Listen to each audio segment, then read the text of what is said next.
Всем добрый день. На самом деле я очень тороплюсь, и мне нужно поехать кое-что купить, поскольку мне очень много чего нужно успеть сделать. Но так как у меня постоянно вот эти вопросы и спрашивают, я хочу немножко прояснить это дело. И только тогда поехать по делам. Про гадание.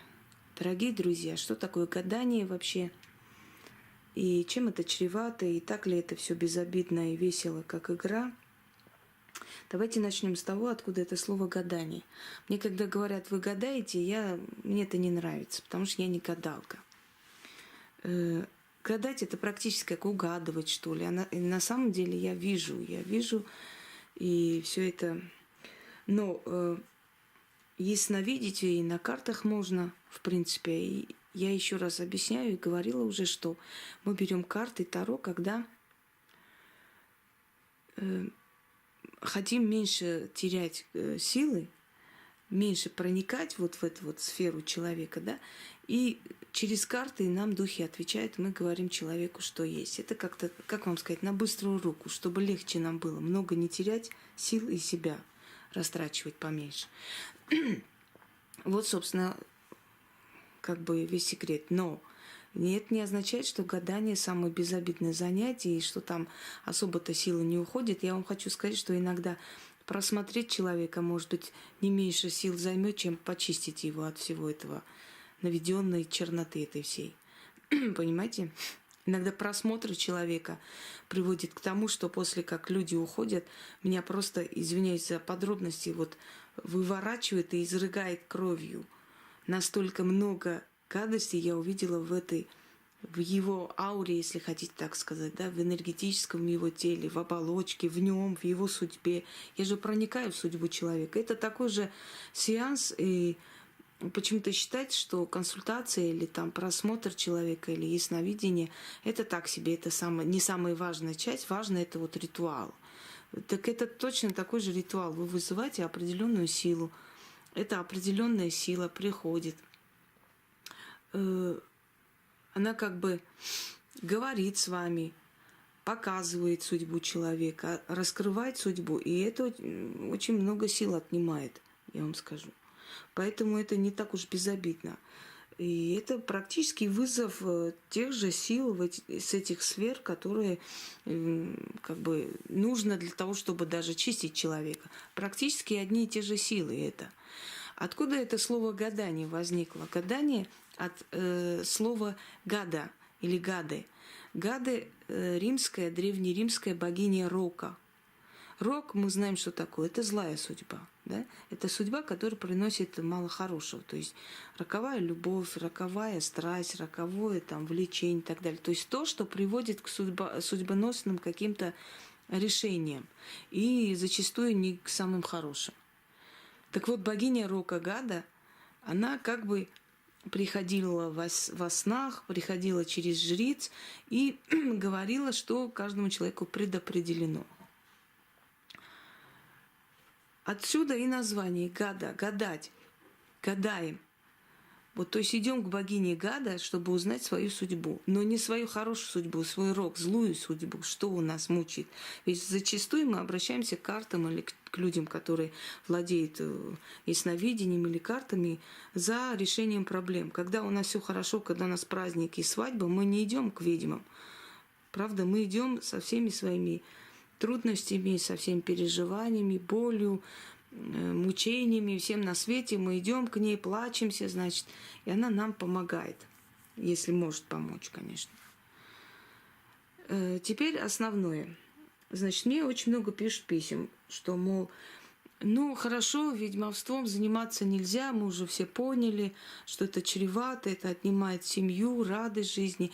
А гадать-то можно. Вот я купила карты, книги, вот уже который месяц изучаю, обучаюсь, учусь гадать. Скажите мне, пожалуйста, если ты учишься гадать, в чем смысл этих карт вообще?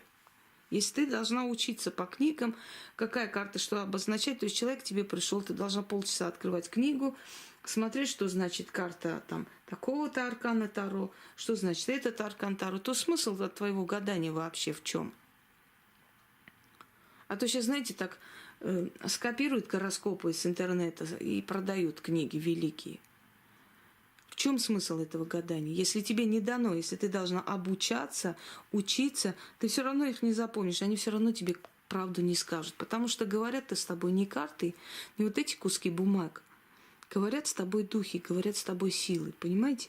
И если эти духи и силы тебе не подчинены, если эти духи силы не пришли тебе помочь, если тебе нет предназначения, что тебе должны они помогать, то хоть там карты покупай самые крутые, дорогие, хоть книги покупай, тебе это не поможет. Оно твое ясновидение или умение видеть не откроет. Это раз.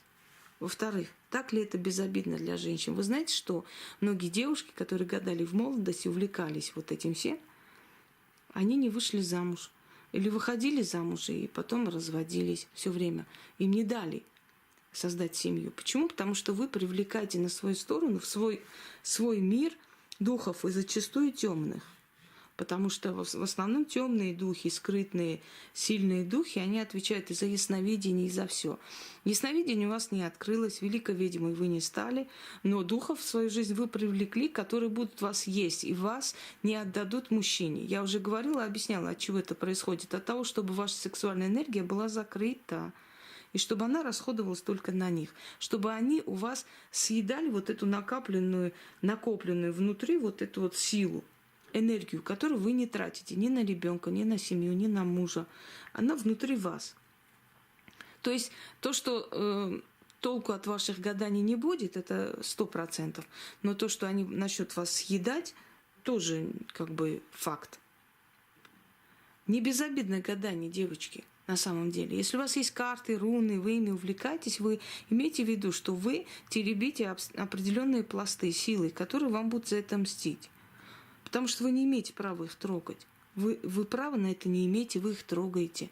Если вам кажется, что гадание хоть даже на бабах, хоть на картах обычных игральных, хоть на таро, на чем хотите. Таро вообще очень опасная карта. Таро вообще приговор. Если таро тебе что-то сказало, все, жди, что так и случится, и ничего ты с этим не поделаешь. Готовы к такой правде?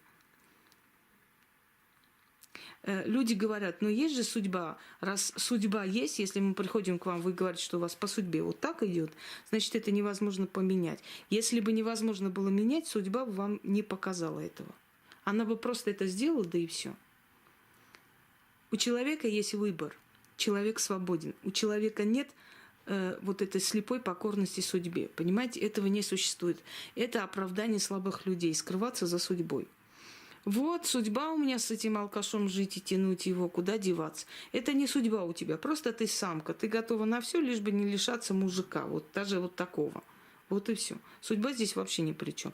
У тебя есть выбор. Судьба всегда дает человеку выбор.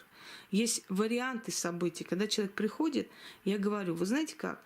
Если вы это оставите, как вам сделали, вот в таком виде, как есть, у вас вот такая судьба. Уберете, у вас другая судьба, вот такого типа.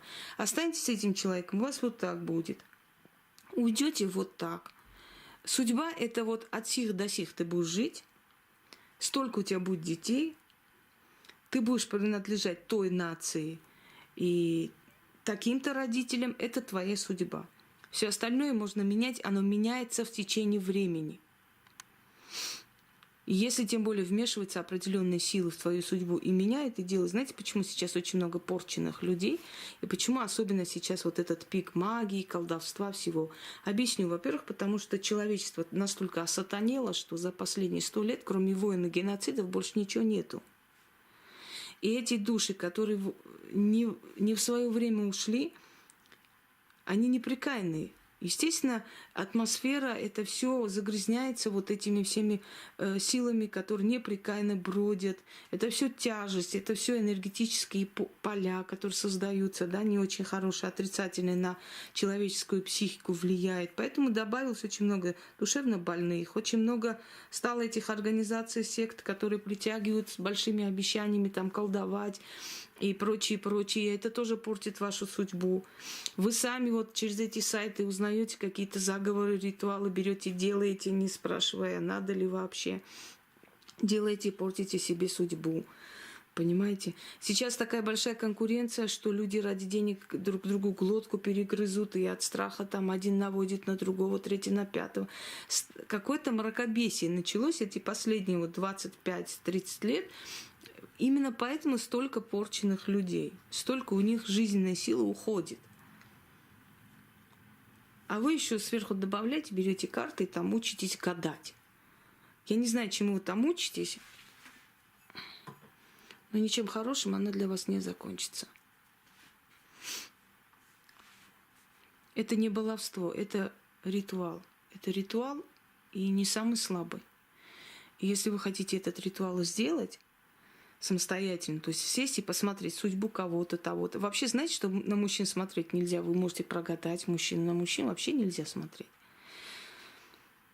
На себя нельзя смотреть, можно свою судьбу прогадать. И вообще я прошу всегда, когда у вас все нормально вроде бы относительно, не надо обращаться туда-сюда ради интереса. Потому что еще раз напоминаю, что богиня Гада – это богиня рока, злой судьбы. Нужно обращаться к ней, когда плохо, понять, что она хочет от вас и почему так плохо, что произошло, кто вам что сделал, или вы сами себе сделали. То есть это когда плохо обращаться к этим силам за помощью и чтобы это все поменять. Но когда хорошо, просто узнать, Вася или Петя будет ваш муж, не имеет никакого значения. Сейчас я вам кое-что покажу. Так. Чтобы вы поняли, что такое сила. И что каждый ритуал, даже не очень значимый, как вам кажется, на самом деле не совсем уж такой безобидный и простой. И вот сколько у нас сил отбирается целыми сутками. Почему я вам это показываю? Чтобы вы поняли, кто рядом с нами находится всегда, а этим кое-кому нужна подпитка наша. Сейчас постараюсь, чтобы было видно. Я надеюсь, что видно вам. Итак, видите, у меня рука стоит, она просто дрожит, поэтому немножко как бы есть такое движение. Но это от дрожания руки. Теперь смотрите, я говорю ему. Крути по кругу. Сильнее. Еще сильнее. Еще сильнее.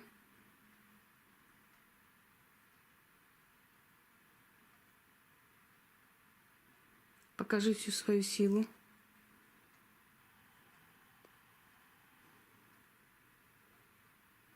Шире круг.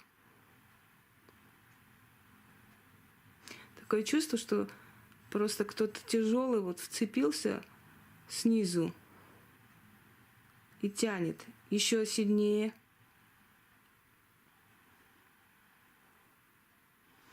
Шире круг.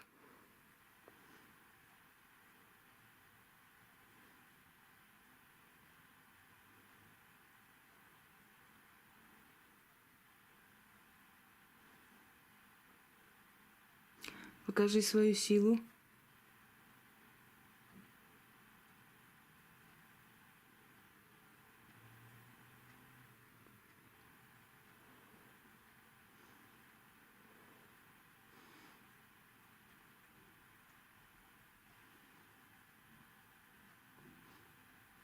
Стой, остановись. Стой. Остановись.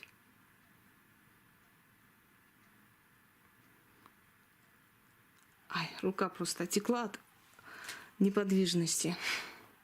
Сейчас-то он не особо, скажем, он спокоен. Спокоен, как и я спокойна. Но в то же самое время вы видели, какое движение. Правда? Вот такое движение, такая сила вокруг нас ходит все время. И вы сравниваете такие силы и говорите, что вы взяли карты и будете гадать и смотреть. Дорогие люди, я вам еще раз говорю, все эти рождественские гадания, все эти святки, все эти какие-то просмотры, все эти желание взглянуть в потусторонний мир, все эти вызовы духа, все эти, значит, спиритические сеансы ради развлечений и прочее, прочее, заканчиваются очень плачевно, закрывает судьба человека, вовлекается туда темная сила, которая начинает их есть и портить судьбу. Понимаете? Поэтому относитесь к этому серьезно. Это не игра, не имеет значения, там, черными свечами колдуете, или какими свечами, или просто церковные поставили, кого-то вызвали на иголку, там спрашиваете, на какие-то обручальные кольца смотрите и так далее. Как правило, у таких людей, которые увлекались вот этим всем в молодости, жизнь не удалась. И вы задумаетесь, почему так случилось. Вот, собственно, все. Удачи и всех благ.